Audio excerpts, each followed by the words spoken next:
Hello, everybody. Good afternoon. We formally start our session, our roundtable about energy transition and how to empower the energy citizen. We have three fantastic speakers today. They will participate in order of the last, in alphabetical order of the last name. Assumpta Farran will be the first one. She's super active from the point of view of the empowerment of energy citizen, and he has a lot of experience because of her position in ICAEN here in Barcelona. Santi Martínez will be the second one. Also a lot of experience in the private sector, and they have to say a fantastic entrepreneur. Intrapreneur in Estebanell first, and entrepreneur now in Kilometer Zero.energy. And finally, the view of the big companies, the view of NG, in this case, is given by Josep-Maria Ribera. So I think that we have a kind of vision of the public sector, the private sector, and the entrepreneurship. So I'm very happy about this table. So nothing else to say. So please, Assumpta, the floor is yours. Okay, thanks, Josep. Okay, first of all, let me introduce myself. Okay, I'm working in ICAEN, as Josep has mentioned, but I am also a member, qualified member of the renewable cooperative Som Energia. I'm a member of the Conseil Rector. This is the first energy cooperative in Spain. It was founded 10 years ago. By that time, we were 150 members. Now we are already 70,000 members. We have invested more than 14 million in renewable plants. And at this moment, we have in an intensive and interesting program of aggregated purchasing of solar roof for the members. About 2,000 of our members are already installed solar roof at home. So we are quite active in this. And then I also represent another thing, which was also founded 10 years ago, that is Fundación Renovables. I'm a member of the patronat and of the directing executive. We are a group of professionals, researchers, activists, politics, even too, that work to try to change the energy model. As you can see, both organizations were founded 10 years ago. This is not a surprise. This is not a coincidence. This is the reason of the policy we had by that time. So we will talk about policy. So that's the reason that we are here, no? Against that policy, a policy that was against renewables, and we were in favor of them. So most organizations are from that time, Iber and Pierre, which I'm not from Ampere, but I also work with them. And even European Climate Foundation, that both these organizations, even Som Energia and Fundación Renovables, work with them also in the energy democracy program. So that's my presentation. And of course, I also work in ICAEN. This is a public company. So let me share the presentation. Let me see if I can.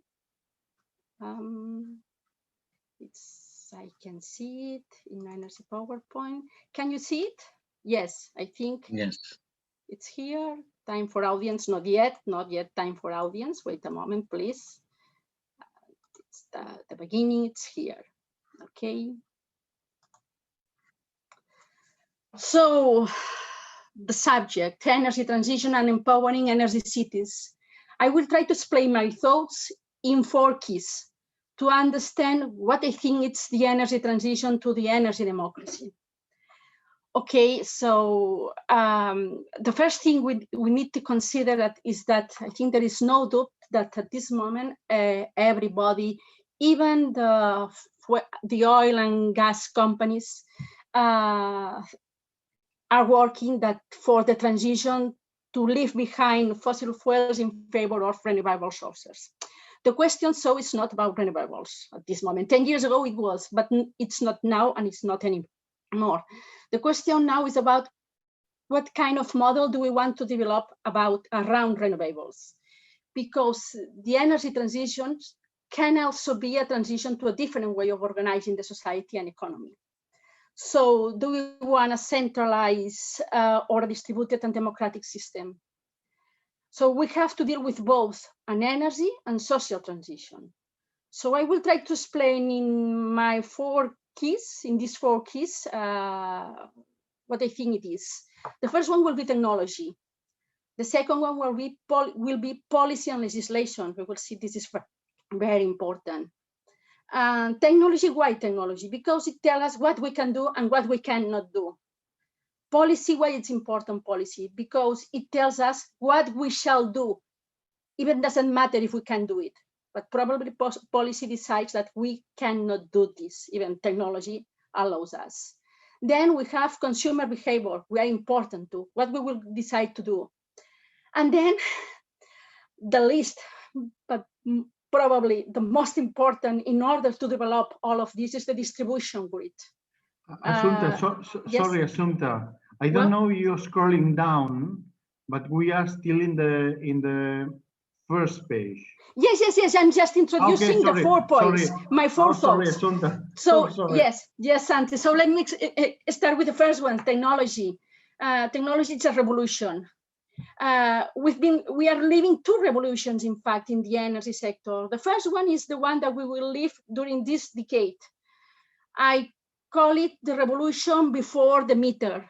So the supply side, so the generation side. By the end of this decade, our electricity mix will be 42% renewable. Not electricity mix, sorry, the energy mix. That means that 74% of the electricity mix, 74%, that's a big number, will be renewable, mainly solar and wind. As you can see in this picture, the government wants to install 5,000 megawatts each year until arriving 2030. That means about 50 gigawatts. So this is a good thing. We know we can do it. This week we have the first auction of renewables. We've seen the prices, less than 29 euros megawatt hour. This is 40% less than the wholesale market. So of course we can do it, but there's going to be another thing, which is a crazy curve. What we are going to do in the evening, in the sunset, there will be a ramp of a difference between demand and generation. We need to integrate all of this, so we will see another revolution. If not, this is not going to work. The other revolution is the one that started a decade before. This is the technological and revolution behind the meter. So at home, what I'm referring to this, I'm referring to those technologies that are connected to the distribution grid, that have increased the efficiency in the last decade, and most of all have decreased its price around 80%. In just 10 years, they have decreased 80% price. In my opinion, the most disruptive of them, it's not solar PV, it's ion lithium battery. Why? Because it's not only used in our laptops and smartphones, it's also used for cars, and it's for EV electric cars. And it's the technology that tells us that the myth that we cannot use sun electricity at night, it's not true. We can use it at night, and even we can use it when it's cloud, because we can storage this electricity. So this is a revolution. And there's something else that maybe we don't consider important, but it is. Since the beginning of 2019, almost 100% of the consumers already have a digital meter at home. That means that we have dates about our consumes, that we can know at real time which is the price of the wholesale market. That means a lot of things. That means that this is digital. All of these technologies are digital. And you can see in this image, I include a figure with two peoples in a balance. This is offer and demand. They have to be in the same position. So how are we going to do this? Probably we will need to do this with these technologies, so with the citizen technologies. And something else, I wonder, why do we need only such a huge plans that we are building? For example, at this moment in Extremadura, we are building a 500 megawatts solar plant. If we can do it in just a distributed model where all of us can connect in aggregated form their solar panels. For example, as I introduced at the beginning, in Some Energia, more than 2,000 members are already installed PV at our home. That means if we work together in the grid with an aggregator or with an energy community, we can act as a community virtual power plant. We can do it not now because the legislation it's still not there, but it's coming. In these figures, you see that we have 3 steps. Now we are in the second step. As a community, we are installing renewables together. I already told you. At this moment, we have more than 10 plants already injecting kilowatts into grid. And now we are starting working as a prosumers. Next step is what we are working together with RESCOP. RESCOP is the cooperative, the Association of European Cooperatives. We are working with them in building the tools, the digital tools, to connect all these digital gadgets, first to connect between them and then to connect to the grid. This is what we call the community virtual plant, not only for solar roofs, also for storage. So that means that not only for generation, also for storage energy. Imagine that in 2030, we are going to have 5 million EVs, as the Spanish government says. That means that we are going to have the capacity of 250 gigawatts, not megawatts, of storage distributed around Spain. So this is much more that we can imagine. So this is a mega big battery, virtual battery. So we can do this. We don't need such a big batteries that are building, that they want to build in some places. So we need to do this, and we need the legislation to allow us to do it. So we're looking at this moment that Europe is approving lots of rules, lots of directives, lots of manifestos, deals, everything is there. It's almost impossible to follow it. But for me, the most important is the Clean Energy for All Europeans package that was proven in June 2019. It's a package of directives. There we can find energy efficiency in buildings, renewable energy, internal market, governance. The most, for me, the most important of them is the internal market. Is where it's about flexibility, it's about demand response, it's about batteries, it's about TVs, it's about solar PV, and also about smart meters, dates, all such aspects that we need to implement the balance. To implement what we can do as a citizens to balance the core between generation and demand in a moment where generation will be quite variable. So we have all there, but we need to implement and we need to accept it. And apart of that, of course, we have the European Green Deal that was approved at the end of 2020, at the end of 2019. Then Europe is working in a climate law, the carbon prices and carbon taxes, Just Transition Fund, and as you know, because everybody talks about it, it's the European Next Generation Fund. But probably COVID in the energy sector has not been a bad thing, because most of these manifestos were quite nice, but with no budget.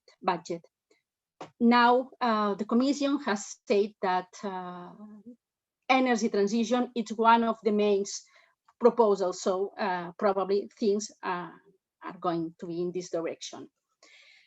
Then the third key probably is the consumer's behavior and unlocking policies. And I think that the best way to understand this is just showing these two figures. One of them is the legislation that was approved by the Spanish government in October 2015. It was about the rules of self-consumption. As you can see, the rules were not quite friendly to the new model, because there were, maybe the most important was the tax to the sun, but it was not the only one. It was a lot of obstacles, administrative obstacles. You need the permit of the distribution company. You couldn't share your electricity. Okay, that's the result. The result is that between 2015 and 2018, almost none solar roof was installed. In October 2018, three years later, a new government shut this regulation and implemented another one that was more friendly. You can see what happened with this new regulation. The implementation of solar roof has increased in an exponential way, and we are just at the beginning. There is another policy that has had the same process. This is the infrastructure for EVs. In 2011, the Spanish government approved a rule where only a commercial figure that was called gestor de recarga could sell energy for EVs. And there were a lot of conditions to sell this energy. But that time, we also changed the way we pay electricity, putting most of the shares in the fixed prices. So it was almost impossible for a private sector to invest in infrastructure in our country. And this is the reason why that Spain, which is the second country in Europe in making cars, we are now at the queue in EVs. So again, it's because of the legislation. And the last one of my thoughts, and I think it's a key too, is the distribution grid. All these technologies that are connected behind the grid have a bidirectional flux. But to interact with the grid, to share our electricity, we need the grid. This is not like an Amazon system, for example, that is the biggest deliverer, but if you want, you can use another deliverer. Even you can do it by yourself. In the electricity system, you cannot decide which deliverer you use to share your electricity. You have to choose the company that arrives to your home. This is the distribution company. So the grid, it's going to be absolutely very important. So it's fundamental that the legislations and the regulations says exactly what they have to do, because in this new system where we are going to renewables, and there will be two fluxes, nothing to do with the system of Tesla Edison that was implemented 220 years ago.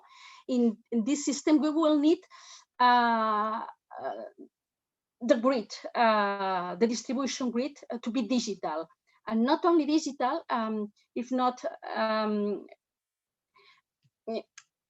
One of the ways to decarbonize the energy system is by electrifying the demand. If we electrify transport, electrify heating, and much more users, then probably the lines will be congested. What we have to do to invest in upgrading the grids, that means we will pay it because we pay the grids in our bills, or asking the grids company to buy services to the citizens. In this case, the citizens will receive money. We won't pay it. We have to decide which model we want. The one we know is the one that companies invest and we pay in our bills. But another way to do it, it's possible. It's the way where citizens, with their technologies connected behind the meter, can give services to the grid. So which model we are going to take, it's what we have to discuss now. And I think that with this I finish. We have a lot of things to explain, and now I think the next is Santi. Yes, Josep, you take it again. Okay. Yeah. It's simply just saying thank you, and let's go for the vision of Santi. Okay, then thanks. Thank you. Stop share. Okay, good. My name is Santi Martínez. I've been for some years general manager of a local utility, which means servicing few cities. And it's only 3 years ago that I started my own project with a colleague and friend. And we were devoted to energy transition, specifically energy transition in Catalonia, where it has not happened yet. I'm sharing my presentation. Well, you are in editing mode. You have to go to presentation mode. I'm trying to go to presentation mode. Yes, exactly. Yeah, here we are. Great. Okay, so just taking something that Assumpta said, there was yesterday, I think, our first auction for renewable, and the price was 29 or below 29. Since we are dealing with distributed local generation, the best cost price we can have in our production is 30 euro per megawatt, which means that currently in Spain, since you have to compete with big plants in some other places of Spain, when you look at the Catalan territory or an orography, okay, you have to limit yourself to small plants, and even grouping them, okay, you of course you don't economic scales, you don't have the same prices, the same cost prices, so we were simply out of the auction. So this is something that we must bear in mind. So we would like to be the first proximity energy operator in Spain or in Catalonia. This is this roundtable that we are now. So I'm talking about always energy in transition is not about hardware, it's about people. This is what we think. And we define, because we were talking a lot at the beginning of our company 2 years ago, energy transition continuously, and we are for this and blah, blah, blah. But what does it mean, energy transition? And we said, for us, energy transition is a transformation of the current energy system into a renewable model. This is evident, but it must be efficient, and especially for us, this is important, it must be distributed, because this is changing the rules of the game. and allowing the consumer, so we say in which the consumer is the main protagonist, the consumer will be the main protagonist if the system becomes distributed, allowing them to invest and to participate. Just one propaganda publicity page. We work for decarbonization. We have 3 businesses. One is Genera. In Genera, our goal is to promote 1 gigawatt by 2030. So it means more or less 100 megawatt a year in Catalonia, which with our standard or average of 3 megawatt, this means about 30 parks per year. We are doing the first year, last year, although we had a nice pandemic, we succeeded. So we expect to go ahead next years. Very small. In 2 years' time, we expect to install batteries. So this could be flexible generation parks. We work in emission zero. This work with SMEs, and we try to help them to reduce their carbon emissions, which has it is always economically awarded because they will have savings in energy, but also in the cost of the energy. And then we work in innovation. In innovation, we work especially with local markets, local energy communities, and flexibility management. The potential of flexibility. So when we visit a SME with this business and we audit, we also propose them, we investigate which machinery or which devices they have that could participate in the flexibility markets, which were open, I think, yesterday or the day before yesterday. For our citizens are relevant, and then we work with private and public enterprises. So let me say, almost 1 year after this thing here on the top right, and what happened during this time? Something that the day before we would never imagine that we would go for a confinement, 3 months at home, wearing masks today, social distance, no kisses, no hugs, I don't know, hugs, I think. This is very painful for me. My mom always told me to kiss everyone I met. And business, which are down, culture disappearing, increased social inequalities. We notice how weak is the social protection and loss of individual rights. So you can imagine, this is really, it has been really treated as an emergency. And we have to compare to the climate emergency, that we are just talking and talking, but this emergency, the health emergency, was treated as it is. So in 1 day, they decide to stop schools. The day after, we went home and we stayed for 3 months at home. This is an emergency. Unfortunately, the weather, the climate emergency is not treated like this. So after this almost 1 year of the above situation, are we more humble, more resilient, more supportive? Do we think always about the others? Are we more democratic, or we are simply more obedient? Go home, stay home, go to work. Now we can go to political meetings. Doesn't care where we go for a political meeting, although we can go now to the bar. If we are more supportive, democratic, resilient, we can believe that social and the energy model could be changed. But simply, if we discover that as a society, as individuals, we are more obedient, okay, let's wait for the others to do something. The big ones will decide. And probably the big ones will decide to go for a renewable model, yes, but centralized. So no social change will be allowed.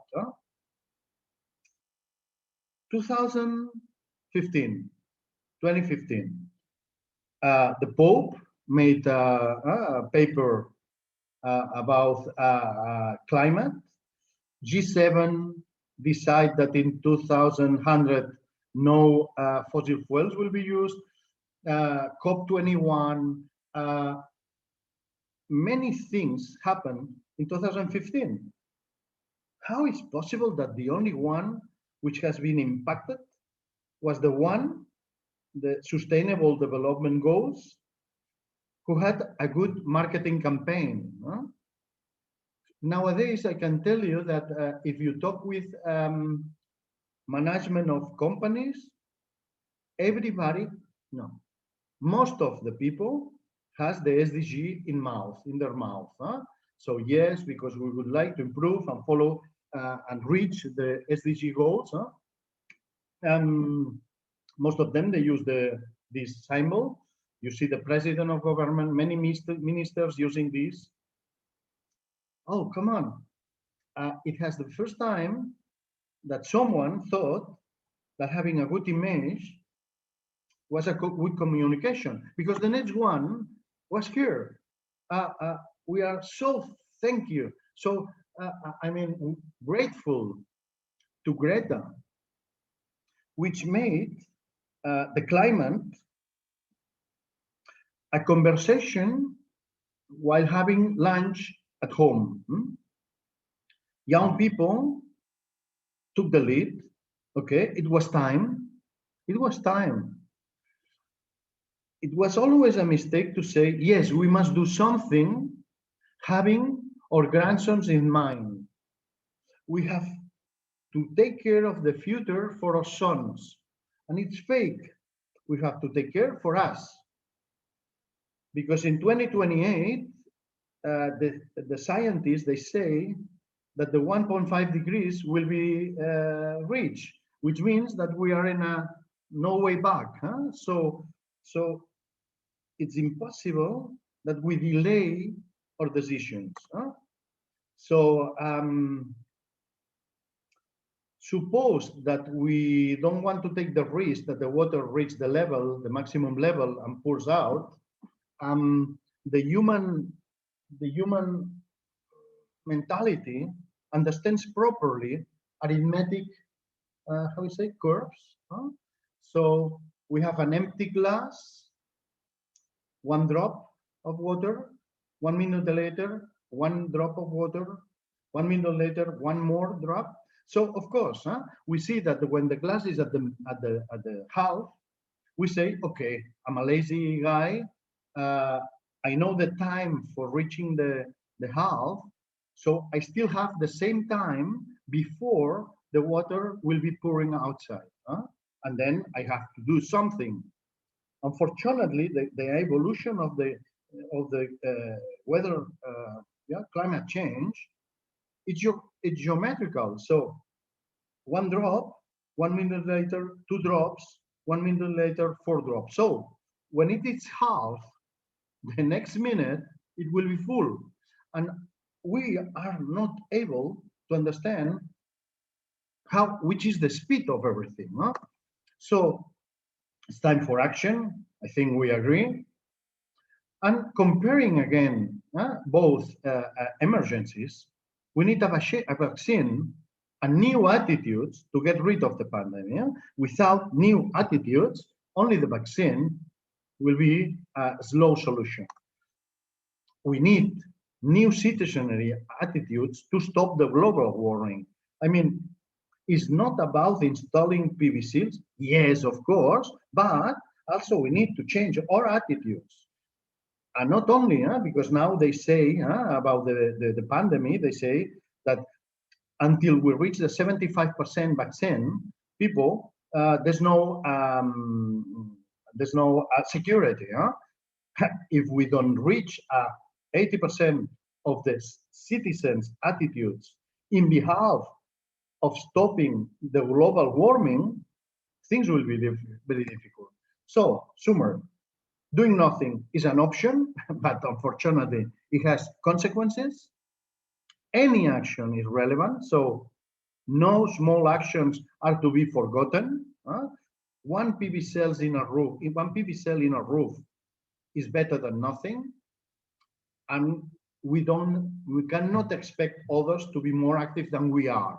No? So this is an individual responsibility, group, social, of course, but also individual. And that's all.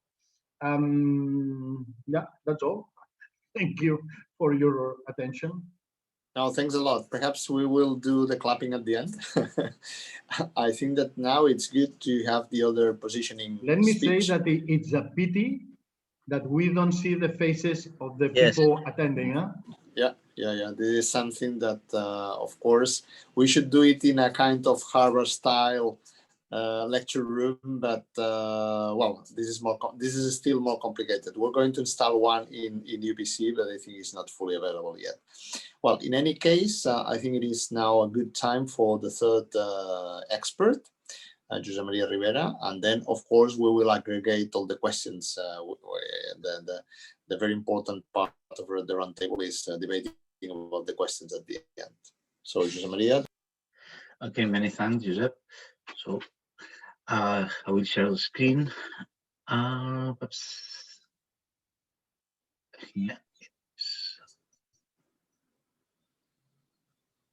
here it is. So yes, now you should go into presentation mode. Exactly, perfect. Yes. Excellent. Just to have an introduction, myself, I've been working in ENGIE for almost 22 years. I've been involved more in industrial energy projects, at the beginning with heat and power, then with biomass, trying to find solutions for our clients, for new projects. So what I wanted to show you in this presentation, I must admit that I haven't focused very much on the energy citizen, but I would like to highlight the points that this presentation touches the energy citizen. At the beginning, the presentation is about ENGIE and global and local. But I included this not to try to sell my the company where I work, is just to show how a giant like ENGIE is moving to renewables. So this is a general presentation on ENGIE Group. Just what I would like to highlight here for you. First is we are 171,000 people in ENGIE worldwide. Just to give order of magnitude what we are. We have more or less 100 gigabytes of installed capacity. That more or less 30% is renewable. We are moving to renewable. Just have noted down some figures. In 2019, we sold the last coal power plant in Europe. We get rid of. We also get rid of the liquefied natural gas business. We have some gasification plants in producing in Europe, and we have liquefaction plants in some production sites. In Africa, we had some ships, tanker ships for this gas. We can do this, but you see at the right, we still have more or less 40,000 kilometers of natural gas transmission. Why we keep this if we get rid of gas? Because we want we know that biogas will play an important paper in the future. So this is part of the approach. Just to give you get other things about our firm. We have networks of gas, district heating, client solutions, which is mostly where I'm working, thermal power production, and renewable energy and other activities. And yes, by example, we have nuclear in France and Belgium mostly. So just a slide to give you the sense we are worldwide. We are not in every country, but we are. I don't know. I don't have the list right now, but we have global presence. About energy transition, the thought of energy is that it's not only one thing for the company in the middle. Energy transition needs the customer, the partners, society, regulators, investor, employees, shareholder. It's a complex system. It needs different stakeholders, different roles to ride there to the energy transition. The company has also its objective in the sustainable development goals. I don't go there just for the time. In Spain is not as big as in other countries. We are more or less 2,200 people. We have different activities. Just to give the renewable touch, we have, let's say, here, we have 84 megawatts in hydro, 620 in wind, and until this week, 51 photovoltaic. And from this week, in the action this week, we were awarded 85 megawatts in photovoltaic. So we will construct a new plan. So just to give a hint of our explanation of our services, I will focus shortly on some.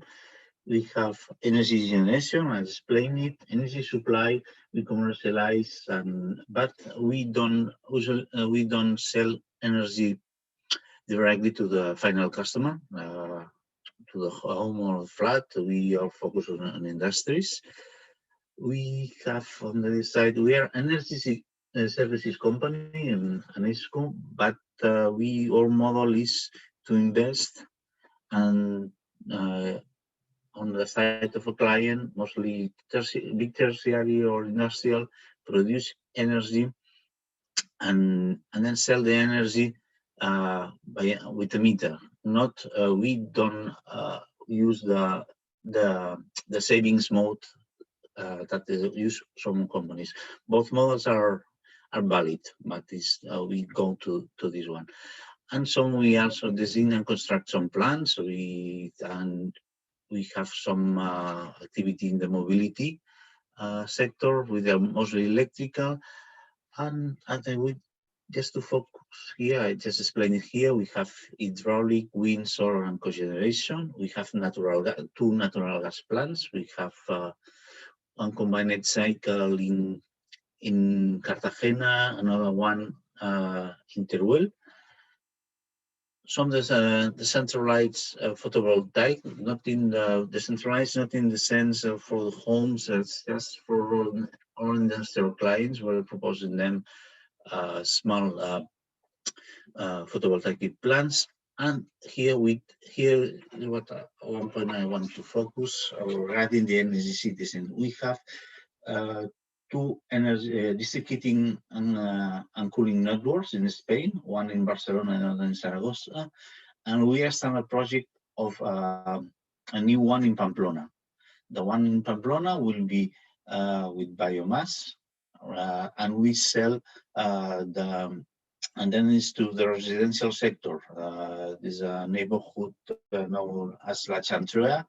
Then we will sell directly to the buildings, to the energy users. So here we touch the energy citizen. The other two distinct heating networks, the one in Barcelona is in the 22 arroba, is mostly focused to offices and tertiary, but we have also some clients that are flats and apartments. So we sell them energy. The energy in Barcelona is some has some green component as the main source of energy is the residue incineration in San Adrià de Besòs from Tersa.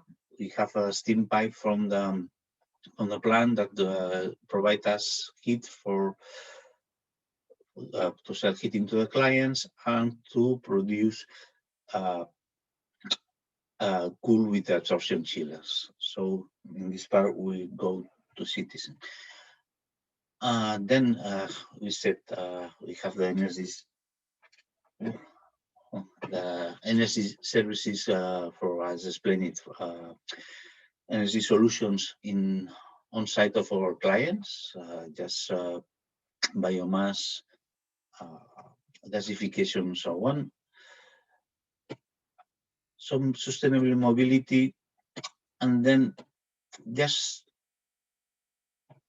I wanted to explain we from the last year and a half we have been consulting many times to develop a study, decarbonization studies for the industry. So 10 minutes. It's it's not the energy citizen, but I will try to connect with this because this 1 year and a half, it's beginning. We began to receive this kind of request. We participated in some tenders. We won one tender with one client. More on this later. But what happens here? We detected that this tendency to ask for the decarbonization study is mostly for food and beverage. Food, as we can include breweries and we can include soft drinks. So why this kind of companies want to decarbonize? Because the power is in the citizen this time. Have you ever seen in a supermarket? You go to the cheese area, and there are 2 or maybe 3 brands of cheese that in the envelope they indicate they are green. There's I remember one of these with a drawing of windmills. So if the customer decides, the company wants to move to the decarbonization. We have some clients that chemical is maybe it's another history. It doesn't come by this motivation. We have some tertiary clients that are trying to obtain decarbonization studies. Some pharmaceutical companies, maybe 1 or 2. Automotive, and we talked with this about this 1 year and a half. Sometime, and because also is the end user is deciding what product he buys, and we had interesting project. It's not completely green. It was for waste management in an important paper mill, because they wanted a waste valorization of their other sludge to produce steam. At the end, the project stalled for some reasons, but why this paper company wanted to do this? Because it is a factory of hygienic paper. Hygienic paper, you find it in the supermarket. You can identify the brand. The brand can indicate it's green. So this is the comment from the sectors, and this is the type of companies we see mainly two types of companies that moving to this. International companies, let's say a big multinational in the beverage sector, this kind of companies impose decarbonization targets to the country factories. So you in Spain need to arrive to decarbonization in 2030. Italy to another year, whatever. They put some objective. This is one kind of company, and the other one is the family owned. Family owned, I mean, say, from you can see on the, it's not our client, but on TV you can say the advert from Don Simon that announced is a family owned plan, or was it? Or it was sometimes, but could be an example of company. They is I am especially concerned about this because most involved clients are usually family-owned companies. So with our consumption habits, at the end we influence the behavior of some production companies. So this is what I wanted to say. Then and see, I'm out of time. Just to give how we perform a study with this, we have an internal tool that is called Prosumer. I've seen Assumpta has used the name Prosumer, the word Prosumer before. We define a superstructure with the include of feasible solutions, and we match this superstructure of solutions with the demand of the client, and we introduce prices of wheels, investment price, and the model tries to find the best solution, optimal solution in capex and opex. Just to show, I don't know, I'm more than 10 minutes, so. And just to give an idea, we have a food industry in Spain. We developed we presented the results last Friday, so it's quite still hot. This one, it's you see the demand curve that is very strange because they depend on the harvest of some products, and so. There's some big demand. We proposed a biomass and a thermal solar on site that will be 60% of the annual demand, and then the rest with biogas through a certificate obtained for someone. We think that the market of biogas or biomethane with green certificates will grow very strongly during the next year. So I have some examples, but I will leave it because I know it's late. So that's my presentation. Fantastic, thanks a lot, Josep-Maria. Very nice. I think personally I'm very happy about the 3 presentations. So I think that now it's time for the interaction with the audience. I can see that there are not so many. Okay. There are not so many questions in Slido, but I think it is good to review them. So let me share. Okay, here we have. Let me go here, presenting full screen. I have 3 questions. Well, mine was simply to warm up, but of course, no, we have something else. Okay, yeah. Oh, sorry. I have here 2 activities. I will go to this. I don't know how to move from the poll. That's the audience Q&A. Yeah, this is what I want to present.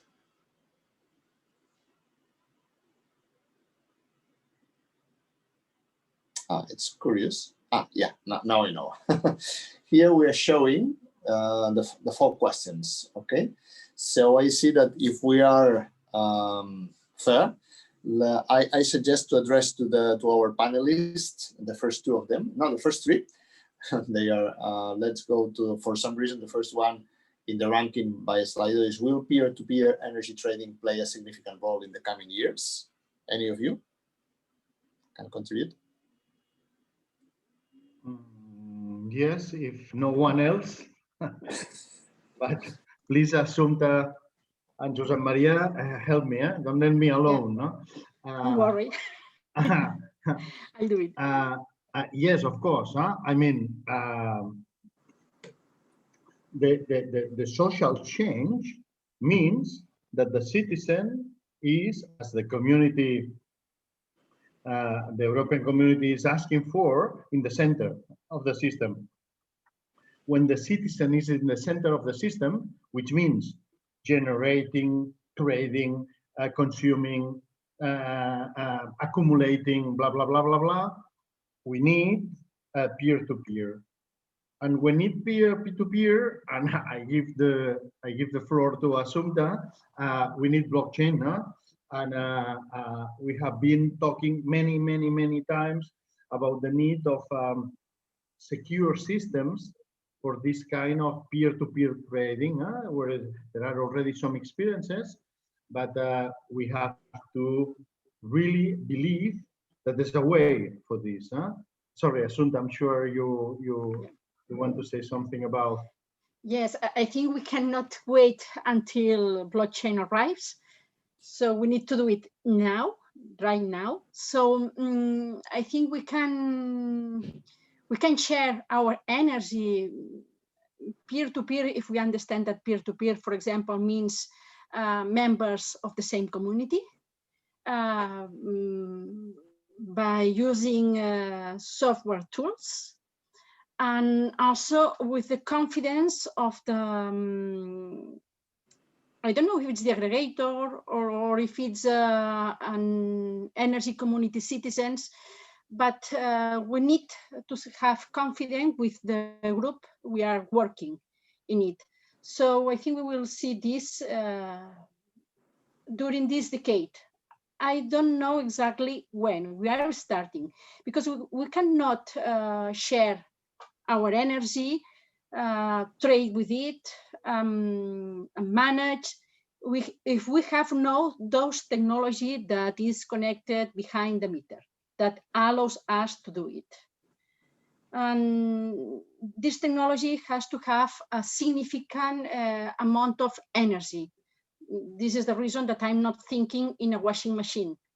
I'm thinking in an EV with, for example, 80 kilowatts hour of storage. Or I'm thinking in solar roof, solar panels, because they can also produce an amount of quantity of energy. I'm thinking even in a residential battery. I'm thinking about all such kind of technologies that allow us to share, to trade, to manage our energy. So I think we can do it, and we will start doing with energy community citizens. And in fact, as I tell at the beginning, in Som Energia, we are starting to do it. First, the first step was to implement renewables plants like we own together. But the next step is that to provide members with these technologies in order to start to do it, as soon as possible. And we are also preparing the tools to do it, the IT tools, because they are, of course, they will be necessary. And maybe when this is going to be general, then we will need probably blockchain, but we cannot wait for it. Okay, thanks a lot. May I ask Josep-Maria if you can complement the view from a big company like NG, or what do you think that can be the view? You're muted. Sorry, Josep-Maria. Well, it's difficult to say from my point of view, because it's a market that we are not working. not me especially. We see that we can imagine that working with communities, not with individual persons. You can imagine NGO or company like us trading power with small community, let's say in Barcelona that have some 20 buildings associated with some local production. So we can do it. Maybe I'm not sure it is in the strategy of the company, but I think it's the way we can get in touch with this kind of organization. Okay, excellent. Thank you. Okay, so let me try to do something now. I don't know if I'm good enough here with Slido. Yes, I have sent the question to archive. Let's go to the next question. Could you tell us more about how to create and connect energy communities? I think that this question is probably for Assumpta, eventually for Santi, I assume. Well, I think I have also answered about this. Probably one of the main figures to do it, it's a cooperative, a renewable energy cooperative, because you need a figure to do this. The community has to be in the market too. So you need a fiscal and even a structure of this community. So cooperative, it can be one of them. It's quite easy. And in fact, apart from the one that I am, we are working with another cooperatives together. And for example, in Valencia, there are already some of them because they have this tradition. It's a tema of cultural aspect, but they already have this tradition and they are also already doing. And for them, it's even easy for us because that cooperatives in Valencia, they already own the grid. So as I explained, the grid, it's a key in all of this because we cannot share electrons without the grid because they, by the moment, they don't know how to do it because they can fly. So they need the grid. We need a figure to do this. In fact, the European directive of the market creates these figures, but we need to translate into the Spanish rules. In fact, we have already done it, but it's just the definition.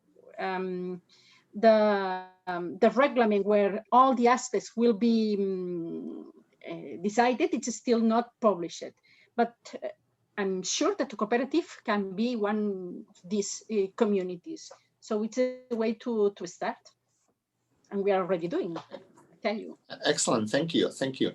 May I ask, I think that now it could be interesting to combine with Santi, because you see the question from Ines for you. What were the main challenges to create? Let me say something about the energy communities. As Assumpta said, energy communities are not in the regulation now yet.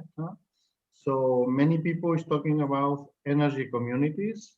Everything seems to be an energy community. So in fact, Josep, if we would be neighbors, and I would give you for a while, for some days, my electric heater, we would be local energy and community because of living in the same town, but we were simply, I would letting you use my electric heater. Huh? So there's an abuse of this, but this is not in the regulation. So you know, we have a regulation for how it said collective self-consumption, according to some very restrictive rules, and everything which we are testing in Spain at this moment is on the legal figure of the self-consumption, collective self. We are making at this moment 7 pilots in 7 small towns under a certain scheme, and this scheme is everything subsidized, but we are in 2 more towns trying to develop energy communities. So but certainly the scheme is the one of the collective self-consumption. We are also trying to do this at county level. So there's a region in Catalonia which having only 12,000 inhabitants and a few towns with a few inhabitants, and we are trying to do a kind of energy community there, expecting the regulation for the energy communities. But let me say that the problem, the main problem that we are facing is the legal one. So how to combine public entities with private entities in an energy business, and because of course both are very quite different, and the legality having to do with public bodies is very restrictive. Then it's not an easy thing, but let me say we thought that we would have to deal a lot with energy and users' behavior. The users, this is true. People has to know that it can be involved, but all the legal environment is a nightmare, absolutely a nightmare. But of course, because we are doing things without a proper regulation, and now even the ministry is asking for proposals. Okay, they are asking for proposal of something which is not written. But anyway, let's hope that within months in time, we will have a regulation that will allow us to evolve, to really evolve in this kind of energy communities, or even the renewable energy communities.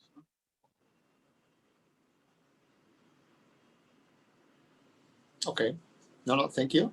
Thanks a lot. I think that this is giving a very good perspective. So not forgetting about regulation and so. And I think, by the way, very instructive for some of our attendants that are students.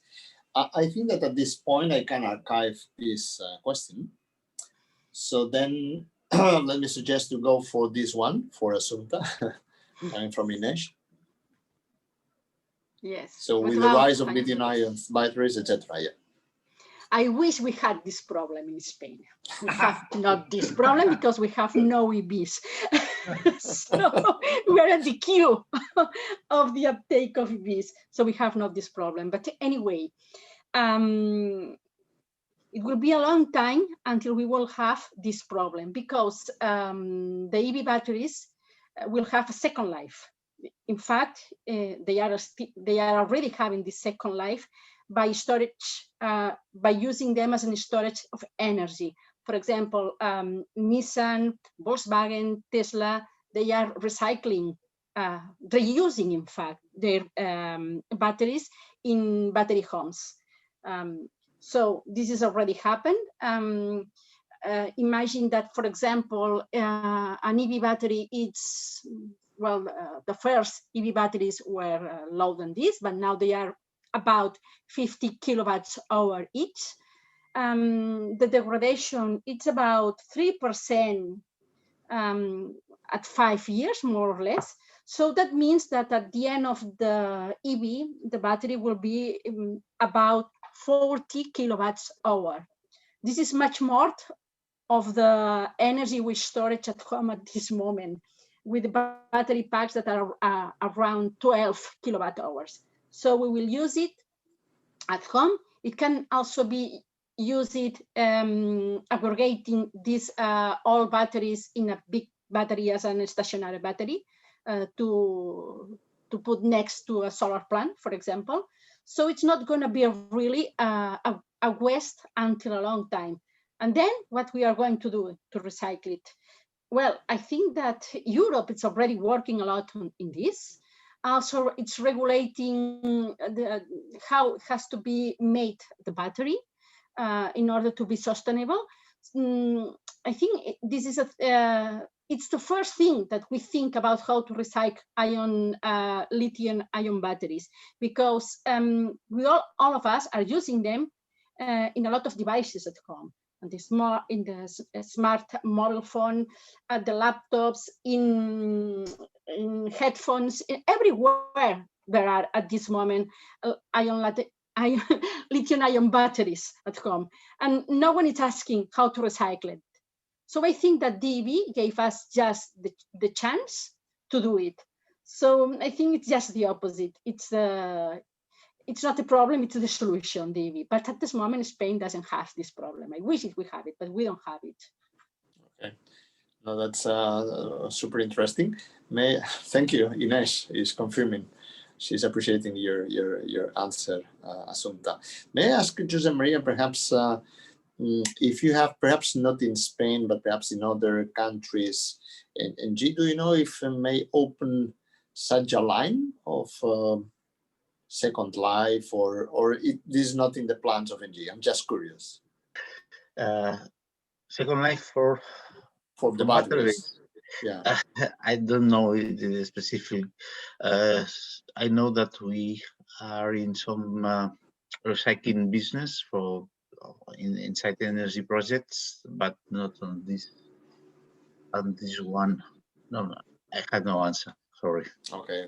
No, I'm just curious, because certainly it's a relevant question, because this makes the life cycle of the concept much more interesting. That's evident. No? So that's I was interested in that.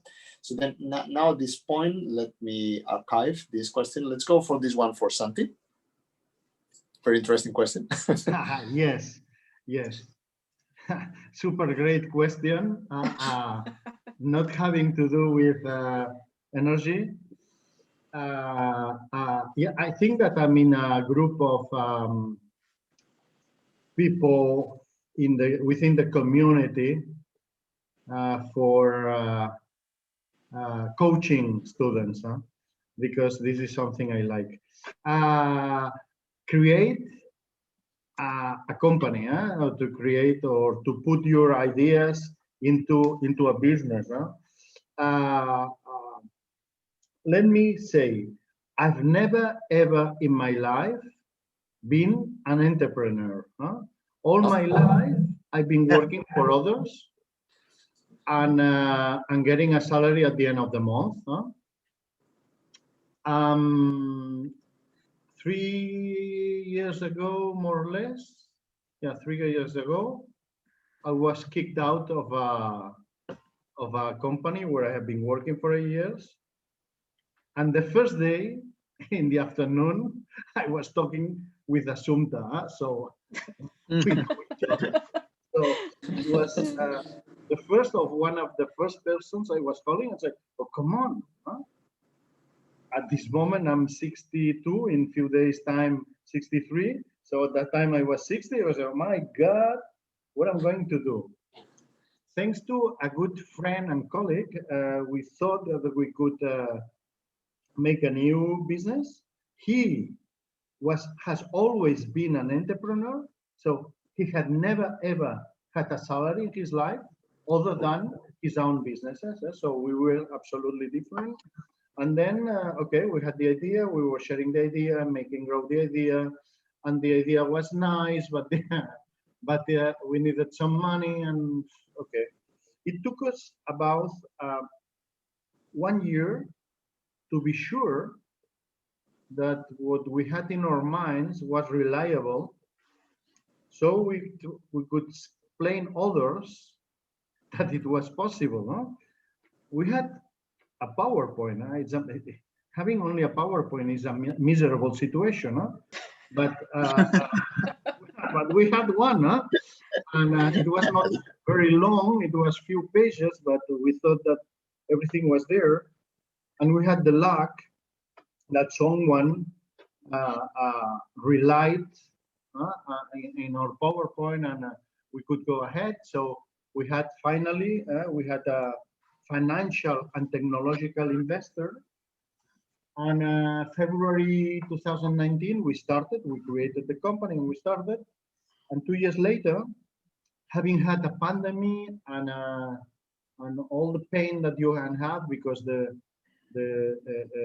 generation business in Spain is not the easiest thing, but we are happy because 2 years later, we are So the PowerPoint was well done, was because we are doing what we said we were going to do, and it's a very nice experience. Huh? But I have to say that we have been doing a lot of business canvas models and link canvas and SWOT analysis and all this. So filling a lot of papers, convincing each other that things were okay, talking with Assumpta later on, telling her what we had in mind. And so, no, it was a nice experience. I recommend all of you. You know, I don't know which is the profile of the people participating here, but it's surprising that we have been looking for what is called, let me say, an industrial PhD. Huh? And so we have been looking for some months within master students for knowing that someone interested in electrical markets and flexibility and so on to work with us within this scheme of the industrial PhD. Huh? And we always had a rejection or a lack of interest because 100% of the students that we had been talking with, they prefer the entrepreneurship goals or expectation rather than devoting 3 years for something, for a subject to develop and to become a PhD, to get the PhD title. So, and I'm also supporting some master students on their view and helping them to evolve their ideas. And it's I mean, for me, it's nice. The world is made out of people of different types. But I'm very happy that there's so many young people aiming at creating and developing new ideas. This is great. I mean, so Inés, I hope. Inés. Answer? If not, Inés, she's Portuguese, I think. Yes, I am Portuguese. Thank you for sharing your experience. It was very helpful. Excellent. No, thank you as well, Santi, to do it. Let me just, I think that the last question is simply a question coming from my side. It was for warming up. So I think it's not so interesting, I think, now to see it. It's a good example of another cooperative. I have sent it to, Josep-Maria, go ahead. You're asking for. Yes, I would like to put a question, but in your comment, and I will talk later. Yes. Okay. No, I was just commenting that I think that it is not so worthy to comment about this experience. I mean, Viro de Baile is a very nice place. Mm-hmm. So I have intentionally written the link in the chat because my idea is to share everything with you. So you can, I recommend you to share it. And then I was saying that when we can close this session, I will propose a word cloud experience to you to have a summary, some action from the audience. Please, Josep-Maria, go ahead. This is a question for Santi and Assumpta. I was hearing you, and most of your speech is about power transition of the energy citizen, so focus on electricity. I have a strong background on thermal projects, waste to energy projects, and I'm not trying to challenge you. It's just to try to understand what paper would develop other energies apart from electricity in the energy transition of the citizens. I mean, you are talking about communities for photovoltaic, but we can imagine communities for heating, not just a big district heating. Yes, here in Barcelona, most of the almost 99% of the buildings have individual heating. We have our own heater in. Mhm. Can we imagine, let's say, it's not possible right now, but imagine a community, a building with central heating that it's concerned about obtaining green certificate for their gas or something like that. What about mobility? Is only electrical car the one, the possibility? Maybe we have hydrogen mobility. What about waste? Communities to recycle or waste to produce some kind of energy. How do you see it? Because I'm just curious because from more, I explain it. I'm more related to this kind of projects, and I will see that you are mostly talking about electricity. Thanks. I start? Yeah, please. Yes, for me, the future is electric. Yes, if it's not going to be sustainable. That means 100% electric? Probably not. Probably it would be 80%. So Okay. will be 20%, that will be another thing. Renewable too, but another thing. Why electric? It's not only because of the carbonation that it is, because it's the carrier that is easier to decarbonize. We are seeing now. For example, the mix of renewables in the electricity of the Spanish sector last year was, I think, 43%. So 43 electrons of 100 electrons are already renewables in the electricity sector. And it's becoming cheaper and cheaper, so it's going to be easier.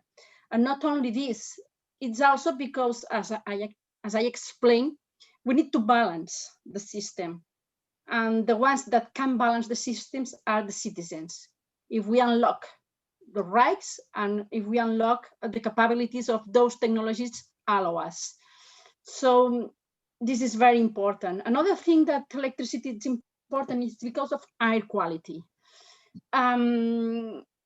Even if you use e-fuels or renewable gases or such things burning in an internal combustion engine, this also emits emissions, local emissions. And this is a problem for air quality. So in cities, we don't see cars using anything that it's not electricity. It could be hydrogen. Yes, the emissions, it's only water. But I think that hydrogen, it's going to have just not quite an important role during this decade. We were going to talk about a lot about hydrogen. Mainly oil and gas companies will talk a lot about hydrogen. But it's very expensive. It's not here. It's inefficient. It's tremendously inefficient. And batteries are like are going very fast. So, and something else, who is going to, for example, in the case of batteries, there is who has, which is the reason that the price has going down. It's not because of EVs. It's because of smartphones, laptops, is these digital technologies that need the battery. So they have, they are the responsibles of the decrease of the price. Who is going to decrease the price? The hydrogen. Which sector is going to invest such amount of quantity of money to reduce the cost of hydrogen to be used in the transport? In fact, for the long distance the road long distance transport, at this moment there is a discussion if it will be batteries or it will be hydrogen. Hydrogen means 3 times more renewable energy than battery. 3 times more means 3 times more use of land. That is what it means. Not because it's renewable, it's free and it's easy because it needs land. to be implemented. So hydrogen, I think that it has a role to play, not now, maybe in 20 years, not even in 10 years. Why in 20 years? Because it's when it is supposed that we will arrive, the electricity system will arrive at about 90% of renewables, from 90 to 100% mix. It's going to be difficult, not because of the ramp that I shown, because the ramp, the daily ramp can be solved with management, with batteries, with flexibility, but the stationary, from winter, spring, with such a system, we will probably need hydrogen or something different. Could be methanol, could be e-fuels, something different, but not now. So we need to prioritize. Yes. So the decade we are starting, I think, is the decade for installing a huge quantity of renewables in the electricity sector. I think it's the decade to install a huge quantity of recharging points, mainly at home. So the ones that are little, the ones that can be smart, the ones that can be flexible. I think it's the decade for this, and I think it's the decade to implement all those services that citizens can't sell to the grid operator. I think it's the decade to do this. And of course, some other projects can be here, but they are going to be the 5%, the 3%, not the big amount of them. So we need to put the view somewhere, and I think it's going to be electricity and mainly renewables, mainly infrastructure for charging EVs, all deployment of batteries, all of this. I think this is the decade for this. But this is an opinion. Okay. I will sign Assumpta's declaration. Okay. I just to tell you that I learned a lot with the answer. Okay, many thanks. No, it's very interesting. I think, let me comment something in addition to your point, Josep-Maria. And by the way, I have intentionally opened this word cloud. If you can contribute, that's great. I think that 3 people have, well, I have contributed with 2 words, and other people have contributed with another one. Feel free to contribute, add words as many times as you can. Let me add that your question is super relevant, Josep-Maria, and I think that your answer is significant, Assumpta, really. Just for your curiosity, something that I was experiencing personally, and I remember very well the dates, because this was related with a question coming from a very good colleague of mine, Jordi Llorca. He's a professor in UPC, expert in fuel cells. And he was interested in, he had some idea for a different membrane in fuel cells to run a project with energy, and we were exploring the issue of hydrogen and fuel cells in 2010. I remember perfectly that. And then in that moment, I was investigating a little bit if that project was interesting for energy. And then I was asking another super big player in Europe. It was not NG, it was another one, but I will not mention because I don't know if the information was confidential, really, I don't know. And I was asking the CTO of that company about the relevance of hydrogen as a vector, okay? And he was saying something very simple. It was curious to me. He was saying, we're going to start working on that in 2020. And I was saying, and why in 2020? And 2020 is last year. And his answer was curious. He was saying, well, because this is the roadmap of the European Union, and we simply collaborate with the European Union in the set plan and in the roadmap. So we align our efforts to the ones by the European Union. So I think it makes sense what you say, Assumpta. Hydrogen still needs something else to develop, because now the big work in industry is starting right now. So many words about hydrogen. And by the way, your question, Josep-Maria, is very interesting because I see a certain dispute sometimes. Hydrogen people versus battery people. I have seen this. So now I'm curious about how the people is voting in the vote cloud. Not so many votes, but I see transition is something that I think that people is really asking for a certain change, let's say this way, no? That we have to change to do something. I think Santi, you were mentioning that, no? We have to do something, or I don't remember exactly your slides, but you were saying something like this. So we have not so many. I have 4, I assume, is the number of votes for the word transition. I'm not super expert in the interpretation of this slide or points, but it's interesting. Sustainability is rising. 5, 4, yeah, very interesting. Or perhaps this is the number of people that have really contributed, probably. Now, at this time, and I think before closing, and while the people are still voting the vote, take the opportunity. We're not so many now because I think it was important to take the chance that we have 3 relevant experts with us today to hear them. But I think that now you can open your mix openly to ask something, or to comment something, or to remark something. Feel free.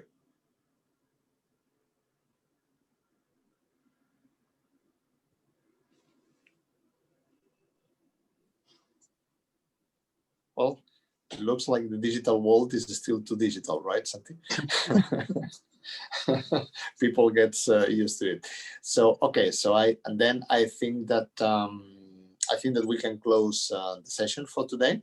Let me, of course, appreciate the contribution of all the attendants, and very especially of the panelists, of course, because this is fundamental for that.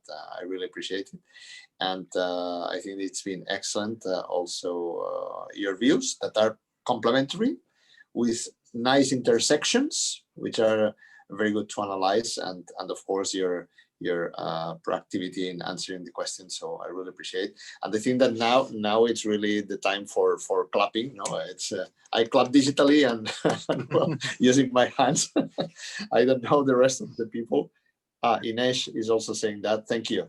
Thank you. You can also contribute in the chat. So then then we close. So then I stop recording, and thank you for your participation. Let me make some comment after closing the recording. Okay.